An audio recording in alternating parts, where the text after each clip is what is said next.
Apa kabar? Ini Bung Rocky kelihatannya sudah mulai makin mendekati Indonesia ya sekarang sih ya. Ya, 8 jam lagi. Ini saya lagi di Doha itu, dan ini negara terakhir setelah muter-muter ke Eropa tuh. Yes. Dan tentu makin lama kita makin berupaya untuk mengenali Indonesia dari luar. Nah, itu saya selalu bercakap-cakap dengan kalau ketemu orang Indonesia di Eropa atau di Doha ini. Mereka mulai mengucapkan kecemasan yang sama karena mereka anggap kok nggak ada kepastian ya. Kasakusuknya jalan tapi arahnya apa? Kira-kira itu pertanyaan mereka tuh. Yes, ya. Dan itu betul kasakusuk itu ya. Kalau kita lihat kemudian orang kan banyak bertanya-tanya tentang koalisi besar ini sebenarnya kemana sih arahnya gitu. Sebenarnya kalau kita lihat arah-arahnya pasti juga itu dalam rangka menghadang Anies. Itu fix gitu ya. Itu satu. Yang kedua, saya kira ini tetap bagian yang Anies itu saya kira hanya salah satu varian. Tapi varian utamanya itu adalah bagaimana tetap melanggengkan kekuasaan yang sekarang ini, Bung Rocky. Entah bagaimana caranya, mau tunda pemilu, mau apa, itu banyak cara lah kelihatannya begitu kira-kira, Bung Rocky.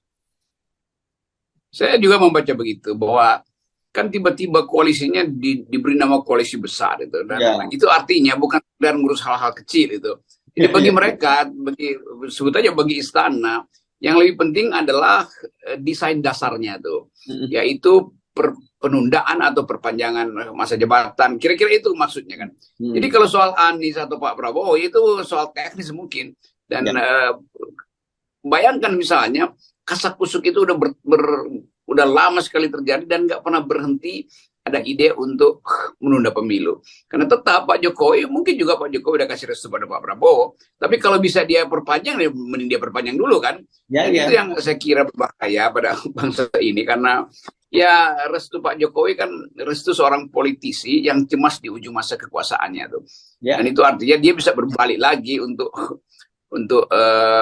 memakai ilmu terakhir atau peralatan terakhir untuk memaksakan supaya secara legal jabatan beliau diperpanjang. Kita tahu bahwa Pak Jokowi terus-menerus enggak, itu pemilu akan dilakukan, nggak ada perpanjangan jabatan. Tetapi watak seorang yang cemas itu dia akan pakai segala macam cara. Jadi saya selalu dan FNN menganggap lebih baik kita bersiaga terhadap penundaan pemilu atau perpanjangan masa jabatan, karena masih terbuka upaya untuk mengubah undang-undang pemilu atau langsung lewat sistem MPR. Itu semuanya opsi yang terbuka, dan itu dikenali betul oleh mereka yang ada di kekuasaan. Jadi isu utama adalah penundaan atau perpanjangan masa jabatan demi menyelamatkan Pak Jokowi. Isu kedua baru soal persaingan Anies dan Prabowo atau dengan Ganjar sekalipun tuh. Jadi saya kira itu, jangan sampai kita ditipu seolah-olah udah pemilu akan dilakukan, tetapi nggak ada semacam jaminan bahwa kekuasaan itu tidak lagi punya ambisi untuk menunda pemilu atau memperpanjang kekuasaan. Tetap ambisi itu yang mesti kita curigai terus. Yes. Dan gini, bisa jadi terjadi nanti Pak Prabowo itu nasibnya sama dengan Ganjar, meskipun dengan situasi yang berbeda ya, karena kalau Ganjar kan betul-betul dia tidak punya bargaining apapun terhadap Pak Jokowi, itu betul-betul dia disiapkan untuk jadi proksi saja gitu. Kalau Pak Prabowo meskipun diharapkan, kalau Pak Prabowo ini bedanya begitu, diharapkan tetap bisa jadi proksi kan begitu ya, tapi tetap saja nasibnya juga bisa sama seperti Ganjar, di PHP juga gitu. Ya, itu yang kita maksud. Tentu kubu Gerindra Pak Prabowo juga berhati-hati kan, nggak mungkin nggak ada persiapan semacam contingency plan kalau ternyata di belakang layar Pak Jokowi tetap menginginkan penundaan atau perpanjangan masa jabatan dia tuh. Kan dia masih menguasai partai-partai dengan jumlah suara yang signifikan untuk bermain suara di DPR kan, MPR, DPD bahkan. Jadi kelihatannya kita benar-benar ada dalam bukan kecemasan, gelisah terhadap masa depan Indonesia tuh. Satu upaya untuk memulihkan demokrasi justru berantakan di akhir masa jabatan Presiden Jokowi yang dulu dianggap berasal dari masyarakat sipil. Jadi kelihatannya Pak Jokowi itu nggak paham bahwa dulu dia dipilih untuk meluruskan demokrasi. Sekarang dia menunggangi ambisi dia sendiri untuk menghalangi demokrasi. Jadi kira-kira itu tuh. Dan kita tahu bahwa tabiat semacam ini kan buruk untuk masa depan tuh. Jadi setiap kali kita dengar Pak Jokowi bicara, tentu di kepala kita mulai berpikir ini taktik apa lagi yang dia mau lakukan kan. Kalau sekarang jelas taktiknya adalah menghalangi PDIP sebetulnya. Kalau menghalangi Anies ya udah wataknya lah. Tapi ini menghalangi PDIP kan, ini betul-betul sesuatu yang nekat betul kan mau menghalangi Ibu Mega tuh. Tapi Ibu Mega juga mungkin juga masuk dalam semacam pragmatisme untuk ikut bermain di dalam wilayah yang ya sebut aja wilayah abu-abu tuh. Sangat mungkin ada kecelakaan, maka karena itu PDIP sebaiknya mengintai dulu nih koalisi perubahan, koalisi besar ini nih. Jadi kita ada di dalam permainan bukan sekedar permainan catur ini. Permainan catur yang matanya saling ditutup. Ya, oke. Kemarin kan kita membahas kemungkinan besar menjegal Anies itu yang paling peluangnya paling besar adalah melalui Mahkamah Agung ya dengan diajukannya peninjauan kembali kubu Demokratnya Muldoko. Itu kemarin yang paling besar. Tadi Anda mulai menyinggung soal MPR. Jadi saya tadi cepat aja langsung kepala saya berpikir, oke, bagaimana kalau lewat MPR begitu ya. Saya ngitung-ngitung ini akhirnya Bung Rocky ya dengan koalisi besar ini. Di luar kalau kita hitung yang di Koalisi Perubahan dan Persatuan ini koalisinya Anies ini ada total kan dia 28,35%. Itu terdiri dari paling besar itu Nasdem 58 kursi, kemudian Demokrat 54 kursi dan PKS itu 50 kursi gitu. Kalau ditambah dengan katakan ditambah dengan PDIP itu 128 kursi, dia 22,5%. Memang kalau di MPR dia bisa lebih unggul. Kalau di DPR bisa unggul. Tapi jangan lupa MPR itu terdiri dari ditambah lagi dengan DPD kan, Bung Rocky ya. Jadi 579 DPR tambah 136 kursi di DPD. Jadi artinya kalau mau 50% plus 1 itu total 356 kursi. Jadi masih jauh. Jadi kemungkinan besar kalau toh PDIP pun akhirnya ditinggalkan, kubu koalisi besar atau kubu Pak Jokowi itu tetap saja bisa memenangkan itu di MPR kalau itu memang dipaksakan. Apalagi kalau kemudian PDIP karena dasar pragmatisme pindah lari ke sana juga, atau bahkan kemudian Nasdem pun juga lari ke sana juga. Gitu. Ya, justru kita hitung itu soal pragmatisme di ujung persaingan ini PDIP bisa kejebak karena banyak soal di situ yang juga isu korupsi segala macam. Yang membuat PDIP mungkin dapat janji palsu juga bahwa udahlah setuju nilai sistem MPR.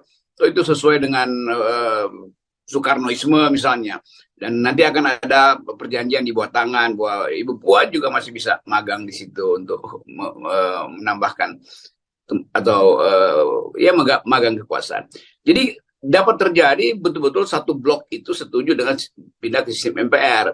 Kalau itu terjadi, maka Pak Prabowo nggak mungkin jadi presiden di situ. Pasti Jokowi dipilih lagi atau orang Jokowi yang langsung dipilih oleh berapa tadi hitungannya tuh. Mungkin kalau Megawati nggak ada di situ ya 711 ya 70% langsung itu. Ya. Itu langsung 70%. Kan cuma 28% tuh yang koalisinya Anies itu kan. Jadi kita mesti baca itu sebagai permainan yang kasar. Tapi dari awal kita duga memang ini akan berlangsung tuh. Karena kita tetap melihat psikologi Pak Jokowi itu nggak tenang. Walaupun udah kasih restu pada Pak Prabowo, tapi dia sendiri masih siksa gitu. Kan dengan mudah kita tahu kalau Pak Prabowo udah diberi semacam restu, ya udah tanpa koalisi besar pun udah pasti jalan kan. Tapi masih pula ditambah dengan koalisi besar. Karena itu kita coba menganalisis dan menduga keras bahwa koalisi besar ini juga peralatan untuk dikembangkan menjadi ya ditugaskan untuk mempersiapkan sidang istimewa di MPR atau ya sidang istimewa yang akan mengubah sistem pemilihan kita tuh. Jadi tetap ide buruk ini mesti kita amati dari dekat. Ya. Jadi kalau Anda cermati kan ya ini Anda itu bukan ada Bung Rocky ya, viewer kita semua ya. Kita kan selalu memberikan semacam clue semacam itu dan tadi kan kalkulasinya masuk akal gitu dengan situasi sekarang. Kenapa kok tiba-tiba jadi jadi koalisi besar yang tadinya kan ada koalisi Indonesia Raya itu antara Gerindra dengan PKB, koalisi Indonesia Bersatu, Golkar, P3 dan PAN begitu. Dua koalisi ini saja dengan jumlah masing-masing 3 dan 2 kursi, dua partai saja itu susah banget menyatukannya. Kan begitu. Kalau kemudian dijadikan koalisi besar ini pasti mereka ada satu kesepakatan yang bersama gitu yang akan win-win gitu kan. Saya kira kalau dengan kembali ke sistem akhirnya kembali ke MPR walaupun jalannya akhirnya siksak seperti ini, saya kira mereka tetap akan diuntungkan gitu. Termasuk juga teman-teman di DPD kan. Iya, itu yang kalau saya bicara dengan beberapa tokoh masyarakat misalnya itu justru banyak yang setuju balik pada sistem MPR, kan dianggap lebih efisien dan lebih Yes. Indonesianis gitu. Nah, ya, Tapi kita mesti hati-hati bahwa mungkin sudah disebar semacam isu bahwa lebih bagus negara kembali ke sistem MPR sehingga ada semacam dewan adat atau dewan para bijak itu ada di MPR, biarlah mereka yang menentukan presiden. Padahal kita udah memilih sistem pemilihan langsung presiden. Tapi karena dibujuk begitu, orang balik pada kalkulasi bahwa kan sistem presiden ini buruk kan, saing-saingan, terbelah masyarakat tuh, keadun dan cebong. Kalau cuma 1.000 orang kan yang memilih kan lebih efisien kan. Memang ada semacam ide itu supaya diberitahu bahwa inilah cara Indonesia. Tetapi ide itu boleh aja untuk pemilu 10 tahun ke depan dibayangkan, bukan untuk sekarang, untuk kepentingan yang petahana. Kan nggak boleh ada perubahan sistem yang menguntungkan petahana. Itu yang mesti kita terangkan tuh. Wah, semua keinginan itu boleh ditampung, tapi bukan untuk kepentingan memperpanjang kekuasaan hari ini atau mengubah kekuasaan supaya sistem MPR itu menguntungkan tadi politik istana kan. Itu dasarnya tuh. Jadi etika perubahan undang-undang itu harus menguntungkan yang di depan, bukan yang sekarang tuh. Ya. Itu sebetulnya yang juga kurang disosialisasikan atau memang disengaja untuk tidak disosialisasikan. Hal yang sama saya dengar dari beberapa dosen HTN yang menganggap bahwa akan ada semacam proposal-proposal diedarkan untuk disetujui atau dikaji bersama dengan bujuk rayu supaya banyak dosen HTN yang mungkin tergiur untuk menulis kembali bagaimana pentingnya Indonesia balik pada sistem MPR dengan iming-iming jadi profesor misalnya. Itu berlangsung. Jadi operasi dibawa untuk memperpanjang kekuasaan atau mengganti sistem demi perpanjangan kekuasaan itu tetap berlangsung. Ya, ya. Jadi ini macam-macam apanya ya operasinya ya. Satu tentu saja target. Ya, macam-macam memang. Ya, ya. Yang tadi itu sebenarnya cuma target-target antara saja kalau soal penolakan pembatalan Anies apa itu sebagai. Tapi yang paling utama adalah bagaimana memperpanjang kekuasaan. Dan sebenarnya kalau kita tahu soal sistem kembali ke MPR ini kan sebenarnya sudah lama terjadi dan waktu itu dihadang oleh Ibu Megawati terutama ya dan partai-partai pemerintah. Tapi melihat mungkin justru sekarang faktor Anies, menguatnya suara Anies itu bisa digunakan sebagai semacam hantu untuk menakut-nakuti mereka semua gitu. Daripada kita semua sama-sama nggak dapat, kenapa nggak bagi-bagi aja di antara kita? Kira-kira gitu cara berpikirnya kan? Ya, jadi Anies itu jadi pretext untuk untuk membujuk ataupun menakut-nakuti. Tetapi kita mesti hati-hati. Kalau Anies jadi pretext, juga Prabowo bisa hilang juga di dalam kalkulasi itu kan. Ya. Jadi semua itu adalah upaya buruk untuk menipu hak rakyat memilih. Jadi tetap kita harus pastikan bahwa ada perencanaan jahat di kekuasaan untuk mengolah demokrasi sedemikian rupa sehingga rakyat akhirnya membenarkan itu dengan segala macam cara. Tuh BLT akan disebarlah, isu tentang ketidakutuhan bangsa akibat sistem pemilihan langsung akan disebar, segala macam tuh. Jadi mau dikembalikan seolah-olah sistem pemilihan presiden langsung itu bukan budaya Indonesia, bukan budaya demokrasi, tidak Pancasilais dan berbahaya bagi masa depan. Padahal justru yang berbahaya itu adalah mereka yang ingin representasi langsung, pemilihan presiden langsung. Jadi kelihatannya memang ada satu tim yang mengolah dengan cara curang supaya rakyat itu merasa saatnya untuk mengubah sistem pemilihan itu sehingga lebih bijaksana kalau dikembalikan pada MPR. Padahal sebetulnya dikembalikan dengan maksud untuk menguasai, bukan dikembalikan untuk memulihkan cara berpikir yang asli Indonesia.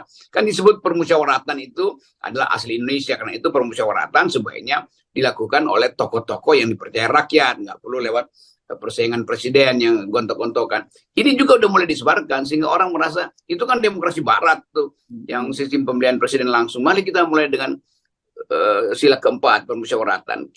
Nah, yang tidak diterangkan bahwa permusyawaratan ini untuk memperpanjang kekuasaan kan itu bukan untuk menghasilkan demokrasi. Ya, ini yang penting kita ingatkan karena banyak di antara teman-teman kita, banyak senior di TNI yang selama ini memang berjuang untuk itu ya, mengembalikan ke sistem pemilihan presiden itu melalui MPR. Tapi perlu kita ingatkan bahwa ini bukan seperti yang Anda semua bayangkan gitu. Bukan seperti yang bapak-bapak dan ibu-ibu bayangkan. Ini hanya peralatan yang manipulatif untuk memperpanjang kekuasaan. Ya itu,